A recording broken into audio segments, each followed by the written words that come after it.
warahmatullahi wabarakatuh. Waalaikumsalam warahmatullahi wabarakatuh.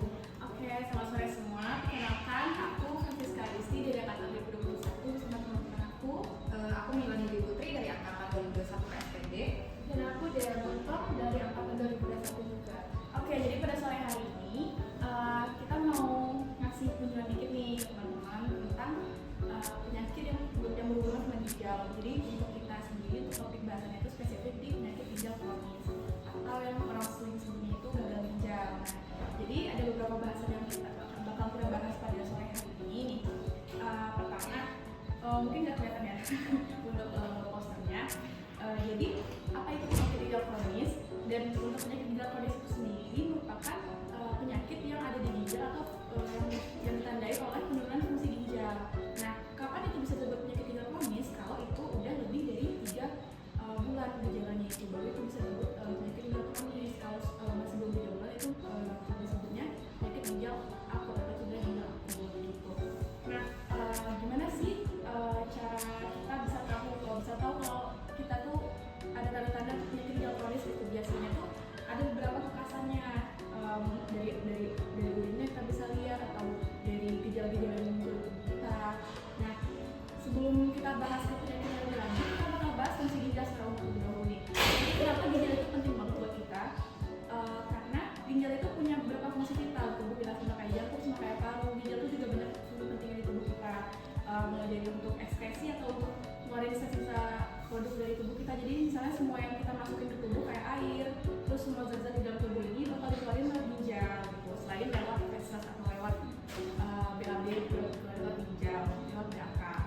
Nah, selain itu karena ginjal juga mengeluarkan BAK yang itu cairan kan, bentuk cair. Nah, jadi pengeluaran cairannya itu fungsinya itu untuk menyeimbangkan jumlah cairan di dalam tubuh kita. Jadi di dalam tubuh kita nggak kebanyakan cairan. Karena kalau misalnya ginjal kita rusak, itu bisa aja nanti terjadi penumpukan cairan di dalam tubuh kita, jadi tubuh kita membengkak dulu. Terus ginjal juga berfungsi untuk produksi sel darah merah. Jadi di ginjal itu sebenarnya ada hormon yang nanti akan menyebabkan adanya produksi sel darah merah gitu. Jadi produksi sel darah merah itu nggak cuma di tulang, tapi dari ginjal juga ada fungsinya. Jadi kalau ginjal kita bermasalah, kita bisa aja nih kena anemia atau kekurangan darah gitu. Terus ginjal juga mengatur tekanan darah, karena di ginjal itu juga ada sistem yang mengatur tekanan darah kita. Jadi misalnya kalau orang-orang darah tinggi itu biasanya mereka kena penyakit ginjal juga, jadi kayak komplikasi ke ginjal, karena dua hal itu emang nggak bisa dipisahin gitu, karena saling berhubungan antara pengaruh tekanan darah di jantung dengan yang di ginjal gitu. Nah, terus di ginjal juga bisa mengaktifkan vitamin D untuk kesehatan tulang dan gigi kita. Oke, selanjutnya mungkin untuk penyebab dari penyakit ginjal akan dijelaskan teman aku, dan juga untuk fungsi-fungsinya apa yang bisa diperiksa. Nah, jadi di sini aku bakal jelasin kira-kira apa aja nih penyebab dari penyakit ginjal. Nah, jadi untuk suatu penyakit ginjal itu bisa terjadi, terutama tadi kita jelasin kalau misalnya ada penyakit ginjal yang sifatnya kronik maupun akut, itu ada sebabnya. Nah, sebabnya itu bisa macam-macam. Yang pertama itu bisa disebabkan oleh diabetes mellitus. Ada yang tahu diabetes mellitus itu apa? Kencing manis. Oke, benar ya. Jadi penyakit kencing manis ini itu bisa menyebabkan penyakit ginjal. Kenapa? Karena ginjal itu kan fungsinya tadi bikin urin nih. Kalau kata Kadis di sini, untuk si diabetes ini bisa menyebabkan terjadinya suatu penyakit ginjal itu karena ketika seseorang itu mengalami diabetes, gula darahnya itu di atas kadar normal. Sedangkan darah kita itu disaring setiap hari. Darah kita disaring setiap hari, gula yang disaring juga makin banyak dong kalau seandainya gula darah seorang yang punya diabetes ini di atas dengan kadar normalnya. Nah, jadi yang terjadi adalah ginjal kita nggak bisa nyerap lagi nih. Aduh, gulanya udah cukup, nggak bisa keserap lagi. Yang terjadi adalah gulanya keluar ke urin. Kalau hal ini lama-lama terjadi, yang terjadi adalah tempat nyaringnya yang bakal rusak, yang akhirnya akan menyebabkan penyakit ginjal. Nah, selain itu juga bisa disebabkan oleh hipertensi. Hipertensi itu ada, kalau kita tahunya darah tinggi. Kenapa bisa nyebabin penyakit ginjal? Jadi kan di ginjal itu penyaringnya itu ternyata dari pembuluh darah yang kecil, namanya kapiler. Nah, ibaratnya kalau seandainya kita punya selangnya tipis, terus kita kasih air yang tekanannya tinggi, yang bakal terjadi apa? Yang bakal terjadi saringnya tadi bakal jebol, bakal rusak. Hal yang sama akan terjadi sama penyaringan ginjalnya yang kemudian akan menyebabkan penyakit ginjal.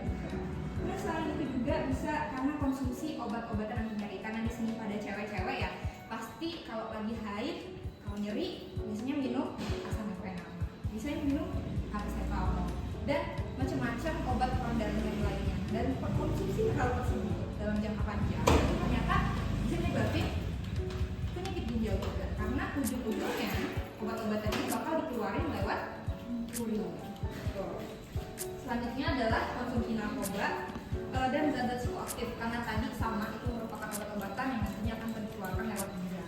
Nah selanjutnya adalah penyakit radang ginjal. Kalau seandainya yang sudah punya penyakit radang ginjal seperti mungkin teman-teman kurang familiar, tapi contohnya itu ada sindrom nefrotik atau mungkin ada glomerulonefritis, nama penyakitnya itu bisa menyebabkan kondisi gagal ginjal ataupun penyakit ginjal yang akut. Nah selanjutnya kalau kira-kira teman-teman udah ngerasain mungkin fungsi ginjalnya udah pipisnya udah sedikit atau mungkin ada nyeri-nyeri pinggang, itu mungkin bisa lakuin pemeriksaan ini buat cek nih kira-kira ada penyakit ginjal nggak ya. Nah jadi buat ngeceknya itu kita bisa cek yang pertama adalah pemeriksaan darah. Jadi kita lihat pemeriksaan darah itu dengan lihat nilai kadar kreatinin sama kadar ureum. Nah kadar kreatinin sama ureum ini normalnya di darah itu tidak terlalu banyak dikarenakan zat-zat ini merupakan sampah, jadi harusnya dibuang. Jadi kalau seandainya ginjalnya bermasalah, yang terjadi adalah zat-zat sampah ini bakal numpuk. Jadi kalau seandainya zat-zat sampah ini udah numpuk, kita curiga nih mungkin ada yang masalah nih sama ginjalnya. Selanjutnya adalah pemeriksaan urin. Nah pemeriksaan urin ini kita bisa lihat dengan lihat nilai kadar protein sama albuminnya. Nah jadi normalnya protein itu kan zat penting bagi tubuh, jadi dia bukan sampah, jadi harusnya dia nggak dibuang. Jadi kalau seandainya pas kita pipis dilihat ada buihnya atau mungkin keruh, terus pas dicek nantinya kadar protein urin atau mungkin albumin urinnya tinggi, itu tandanya filtrasi lagi-lagi tadi penyaringannya udah rusak dan kemungkinan ada masalah sama ginjal. Mungkin untuk penjelasan selanjutnya penjelasan Jelaskan mengenai penyakit ginjal kronis ya. Nah, sekarang kita akan menjelaskan mengenai pencegahannya. Nah, pencegahan penyakit ginjal kita kenal yaitu dengan istilah CAPD. Jadi C itu adalah cek kesehatan secara rutin. Jadi teman-teman bisa cek nih dari berat badan, tinggi badan, kemudian juga cek lingkar perutnya.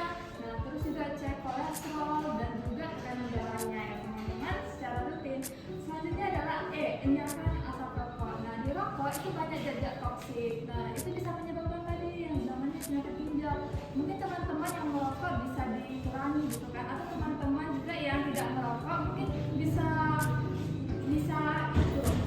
menjauh dari teman-teman yang merokok. Nah, selanjutnya adalah R, rajin aktivitas fisik. Nah, teman-teman kalau aktivitas fisik biasanya berapa kali minimalnya? Ada yang tahu nggak?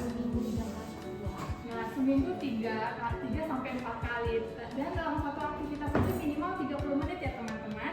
Nah, selanjutnya adalah D, diet sehat kalori seimbang. Nah, konsumsi sayur, kemudian juga rajin konsumsi buah. Terus juga teman-teman bisa kurangi nih lemak, kemudian gula dan juga minyak ya teman-teman. Selanjutnya adalah I, istirahat yang cukup. Nah, istirahatnya ini adalah dalam satu hari itu minimal 7 sampai 8 jam ya teman-teman. Selanjutnya adalah kalau stres. Jadi teman-teman kalau stres nih bisa refreshing entah kemana-mana atau ngomong-ngomong ke teman-temannya. Dan yang paling penting adalah konsumsi air putih. Konsumsi air putih minimal 12 sampai 10 gelas per hari. Nah, demikian dari kami ya teman-teman. Mungkin dari teman-teman ada yang bisa melakukan